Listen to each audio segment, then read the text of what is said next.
He served as president of Playboy, leading their global licensing business to over 1.5 billion in annual revenue. Prior to this, Matt served as an executive in the technology industry, which included building startups Greenplum, and which was acquired by EMC in 2010.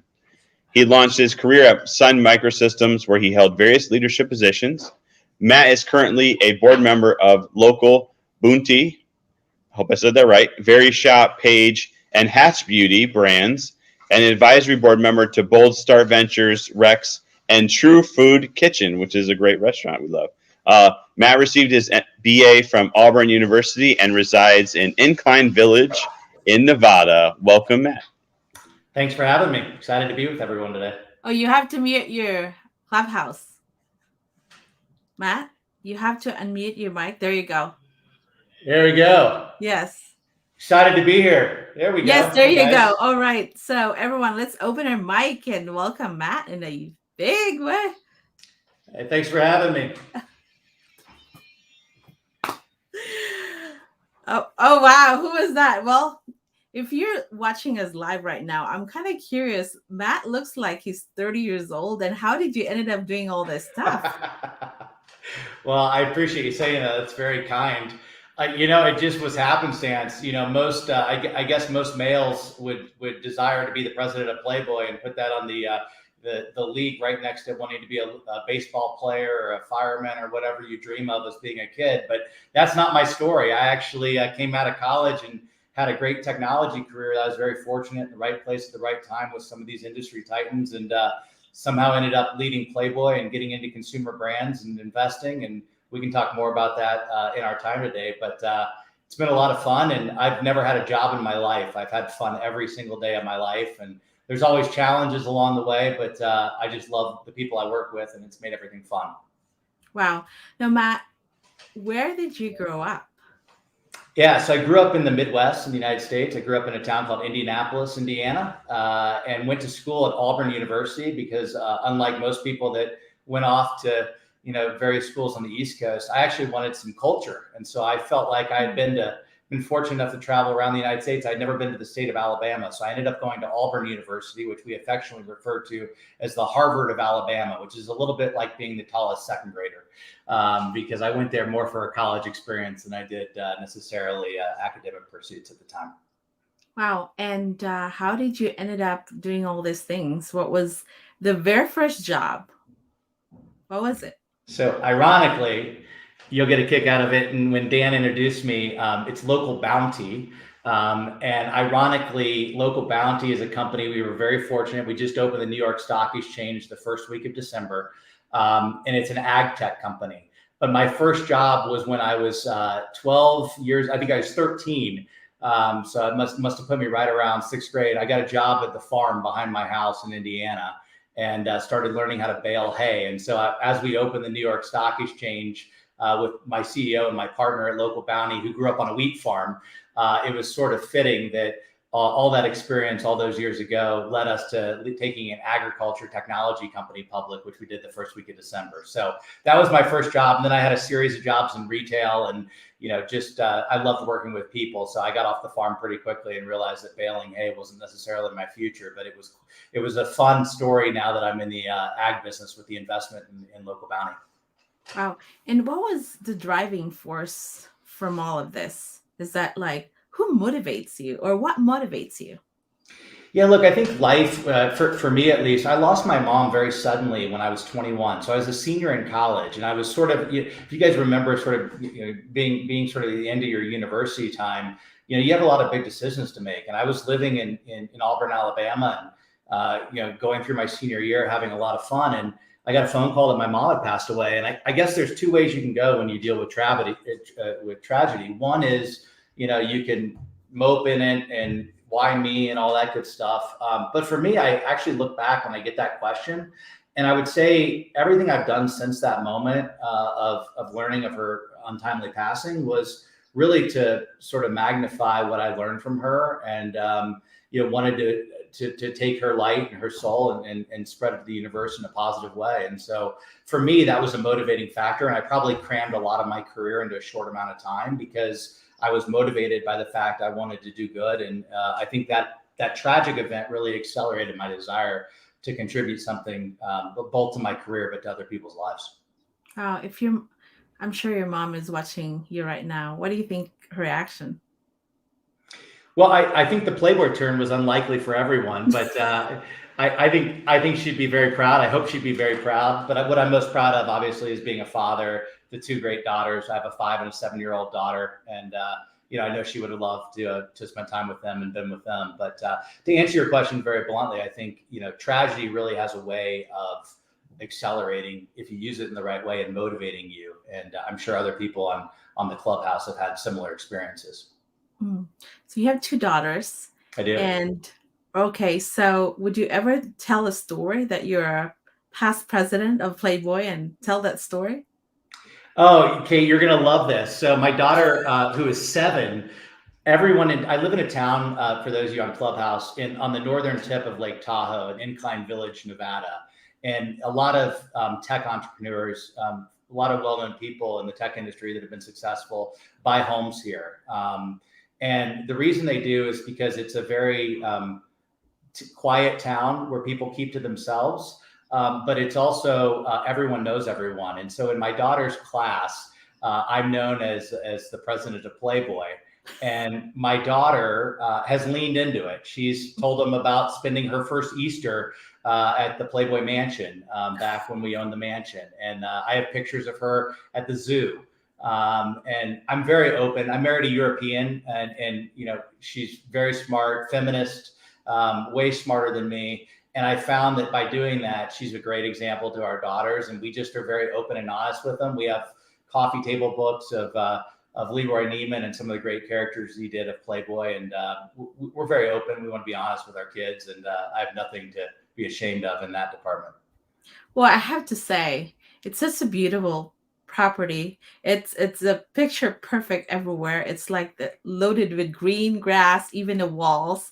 And Dan and I have to say, we played around by the grotto and took a lot of picture. Well, I won't review the security footage from that, but okay. Well, that was a charity event, and you know what happened? Richard Branson was there, and we didn't ended up not seeing him because we ended up exploring the whole place. There's so many people, but what is that like running Playboy? Yeah, well, it took a team of us. I had a great partnership, including with Hef himself. It was interesting. For those of you who are intellectually curious, which I think every great entrepreneur has to be by definition, it really taught me about a lot of different industries. I had spent the majority of my career in tech, and what Playboy thought they were getting when they hired me was someone that could help them take a print magazine and essentially make it a digital first property. But what I ended up spending my time on was building a licensing business for them and really helping take the iconic rabbit head and bringing it to the forefront, opening 3,500 stores in China, for example, and building a brand in Brazil around the spirits and beer space. And so I learned a lot, but probably the biggest thing here for those listening in the US, Playboy's viewed as a media company. It's really an iconic brand. And I sort of liken it to all the various interests in a Berkshire Hathaway, where you have multiple businesses that are loosely connected. But I was doing things with hospitality CEOs. I was meeting people in the tech industry. I was hosting world-class entrepreneurs. You mentioned one already. A lot of them don't like to be mentioned. But suffice it to say, my Rolodex and my relationships really broadened at Playboy. And I learned to appreciate what Hef stood for as well, which a lot of people, when you ask my question about my daughter, what she'll learn of Hef as she gets older is that he was a very empowering figure in a very decisive time where segregation in the South was happening. And Hef was telling them, we're not going to shut down the New Orleans Club. We're going to have African-American singers come in and perform. And Hef was on the forefront of issues like gay marriage. And so I'm very proud of what the company stood for. And for those that take time to really learn it and know it, and again, my wife's a feminist, so if she didn't believe this to be true, she would have never been excited about her husband being the president of Playboy. But I would just say I learned a lot about the culture and what Hef gave back to society. I think there's a big story there that people miss. Matt, I'm kind of curious, what is your zone of genius? You went from agriculture to beauty to licensing deals in VC. I mean, what is your zone of genius of all of it? What I appreciate you using that word. I'm far from a genius. What I would say is I'm super interested in people and in industries. And so I have a really interesting, I mean, I'll just share agriculture, which is probably the most sort of outside the scope of what I've traditionally worked on. I have a SPAC franchise, and this is back before everybody and their brother and every celebrity had a SPAC. I partnered with Lyndon Lee, who's the founder of Lion Capital, and a handful of other executives. And we brought a SPAC to market and listed on the New York Stock Exchange. And I had the good fortune of meeting a couple of wonderful entrepreneurs in controlled environmental agriculture. And if you look at a macro level, Kate, what's so interesting is a lot of industries have been disrupted, and most recently fintech. And then you're hearing about the metaverse and Web 3.0 and where we're going there, right? What I would say is agriculture has had very little disruption. You're still buying food from a farm that's got underpaid labor somewhere in Arizona, in some cases in Mexico, and the food safety is a concern. And so I was really interested in the sector. And so I got to know the CEO there, and we were fortunate enough to take them public. And as I mentioned at the top of this, we opened the New York Stock Exchange the first week of December, and Local Bounty now trades under the ticker LOCL on the New York Stock Exchange. Wow. Is this the first company that you took public? It's not. It's the second. It's not. The second. Yeah.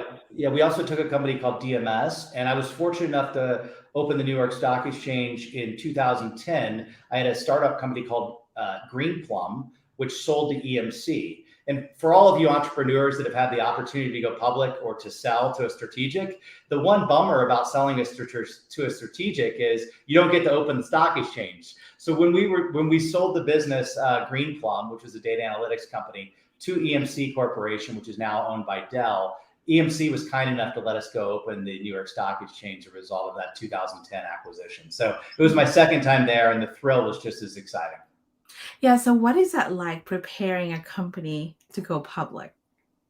Honestly, it's the most important thing is the management team. It's all about, sometimes I'm shy about associating with the private equity label that you often get. I always joke with people that I had a real job, much like all the entrepreneurs listening in, before I went down the finance route. And I say that half jokingly because it's really hard to build a business. And if you can find a great management team, as we believe we did, and for example, Local Bounty, the character of those people really matters, and the drive and their ability to deliver against their numbers really matters, particularly in the public market. So I would say character and integrity are the first two characteristics, and then the know-how of it. They use a term that really registers with me. It's sort of a GE term. It's called servant leadership, right? And it's the whole idea of the org chart being upside down. I learned this when I was at Sun Microsystems as well. The org chart's upside down. So every board I'm on, I always start and end the meeting by saying, I work for you. I need to know what you need from the board, and there needs to be an ask, because to me, that's the competence of a good management team, is having some good ask and putting their board to work for them versus just viewing them as reporting to a board. Well, one of my ultimate dream is to IPO one company. So definitely going to call you once it happens. It's got to be from my home country, Philippines. So you're going to have a call from me once I'm putting it together. But this is amazing. Dan, do you have a question for Matt? I mean, Matt, that's what a story. I mean, transitioning among different industries, and I'm really curious, how have you continued? And you talked about your Rolodex, and I think a lot of people here were on this app, which is, a big networking piece among, relationships. What advice do you give to people, or what's worked for you in terms of not only just building relationships, but also maintaining those relationships as you go? Yeah, thanks for asking that question. And as some of you will know, today is my first day on Clubhouse. So I sort of have a love-hate relationship with social media, and that I love to be helpful to people, but at the same time, I'm also fairly private. Hence why I live in Incline Village versus, LA or New York and some of the cities I've lived in, Hong Kong prior to this. So what I would say is I'm actually very open to people who send me emails or reach out on platforms such as LinkedIn that actually have an ask that is more helpful to them than it is they want to sell me something. I'm sure we all get these, LinkedIn very cold, hey, you've got to hear about my service. Oh, and here's my automatic scheduler, which by the way is my pet peeve. We're like, find a time when I'm open and we'll get together kind of thing. It's like, so from my perspective, if there's some sincerity and some authenticity, Dan, I think it's really you know, democratizing how to get a hold of people, I think that's fine. I think that's good to do. I'm not as active on Twitter or on Instagram or Facebook or Clubhouse, but I do keep an active LinkedIn profile, and I usually accept people I know or that I can be helpful to. Well, I'm curious with that. How would you want someone to approach you? I think this is interesting that I'm sure a lot of people out there, they want to go, like you're saying, pitch an investor or VC or talk about their, we've heard different things like, why don't pitch right away, maybe build some relationship. How would somebody like yourself like it to be approached by somebody, through a social channel or an email? Yeah, again, I think it's less about the forum. I'm fine getting LinkedIn. I try and keep up on my messages. I ignored it a bit during my Playboy tenure because you can imagine some of the messages I got on LinkedIn, which is not exactly the right platform to get those messages. But all kidding aside, I think as long as the ask is more important than the platform to me. If you send me an email and you say, hey, I want to get together because what I have to talk about is important, versus calling and asking for advice, mentorship, 9 times out of 10, I'm going to want to try and help. And so what I would say to you is that I think it's really the sincerity in which you approach people. And it's not this, hey, I've got this widget or this product or this software to sell you kind of mentality. And I also, Dan, it's not lost on me that I'm the son of a band teacher from, in the middle of America. And I've been fortunate to live out, what most would call the American dream and have a lot of different industry experiences. And it feels like every 5 or 10 years being able to reinvent myself into a new industry or into a new network of people. And so all I would say is, I think the sincerity in which you approach people matters. And I'm very tuned in to wanting to help people because I was helped along the way by a series of mentors and others. Well, which is my next question. Yeah. Who's your favorite mentor? Who's the mentor of all time to you? Yeah. So I'll say one that I don't know the demographic of the audience, but Scott McNealy founded a company called Sun Microsystems, and he's the original pioneer of Silicon Valley. Steve Jobs looked up to him, and Bill Gates lamented him. Scott had the professional courage to take Bill Gates to Washington, D.C. and call him a monopolist when that was an unpopular thing to do. And Scott led the charge for the government on the antitrust case against Microsoft. The irony of all that now is Satya Nadella, who's the CEO of Microsoft, was a mentee of Scott McNealy's. And Eric Schmidt, who many of you know, was a mentee and an employee of Sun Microsystems. And so sort of answering your question bluntly, I've had a lot of people help me. Scott McNealy is one of them. There's another gentleman who I worked with at Playboy by the name of Scott Flanders, who's the CEO of Playboy and my partner. But before that, ran Columbia House, and he was very helpful as well. And every day I meet somebody, I try and learn something from them. Maybe that's selfish of me, but I always try and learn things. And when I see something I like, I don't view it being stealing. I just try and sort of take up the best of or the greatest hits of some of these people that I've had the pleasure of working around. So I'm wondering, Matt, what was the most challenging experience you've had to overcome while running all of this? Yeah, I would say Playboy, there were plenty of challenges. I'll back up. In my tech career, I left Sun Microsystems. I was 25, running a $300 million business for Sun. Scott McNealy, who has a home here in town, who was the CEO of Sun at the time, said, "What were you thinking?" And he jokes to everybody that he had no other options, which is why he had to promote a 25-year-old to run that business for him. But I left Sun, which was a Fortune 200 company at the time, and I was making great money, and I had everything more than I'd ever dreamed of in my career, just being a young Midwest kid. And what I'll tell you is that experience was super humbling, going to Greenplum, where they didn't have a website. Nobody knew anything about the company. I was taking meetings with very low level people just to get into the door, and eating Chinese food in the basement with some database administrator, where I was used to meeting with C-level executives, having Sun on my business card. So that was humbling, but that was actually a really important moment for me, because I would have slept the floors and run the company at the same time, because that's what a startup is. And I'm sure many of your entrepreneurs can relate to that. And then lastly, at Playboy, I came into a business that really needed to transform how it viewed itself. And so taking a legacy media business and turning it into a brand management company had a lot of cultural challenges. And so that was a very difficult balance. I'm thinking if Playboy's still alive at this current environment, what do you think is that? What does that look like? You're talking about Playboy the brand? Well, look, Yes. I had the good fortune of talking to their current CEO, and they're a public company, so you guys can get out and take a look at them. They're on the NASDAQ under the ticker PLBY. I have no financial interest in the company at all, but I thought I'd just share that for those of you interested in learning about it. Look, I think Playboy as a business is doing all the right things. So they've moved the magazine, which was published 12 times a year when I was there. They've moved that back and really created more of a digital content experience. But most importantly, they're leaning into things that you and I were talking about at the beginning of this. They're leaning into things such as NFTs. They've built a platform called Centerfold, which I think the market's going to hear more about, which is exciting. And most importantly, the licensing business, which I'm super thrilled to share with you, is thriving. Not only is it thriving, but they've bought a couple businesses that gives them new distribution. They bought a lingerie business in Australia, and I think they're doing all the right things. I think being under the eyes of the public market is difficult, but Playboy's held up well, and I think it's an iconic brand that will continue to do well in the market. Wow. Matt, how do you want to be remembered? I want to be remembered as a good husband and a good dad. It's all that matters to me. There you go, it. Dan. That was amazing, Dan. And Matt, where can they find you? Or I'm not sure if that's LinkedIn. Is that the best way for people to?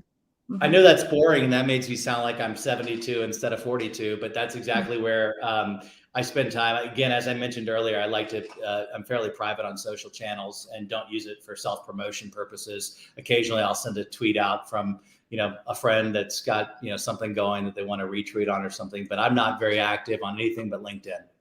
Okay. Well, we're so honored, and I just shared everyone the story of how we met. We're just hanging out and having a good time with donuts and coffee. There you go. Anywhere where there's donuts and coffee, chances are you'll find me, Kate. So there you go.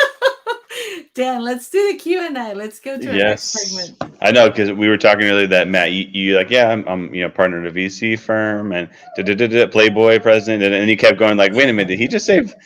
I'm sure you get that all the time, but no, thank you. This has been really amazing. So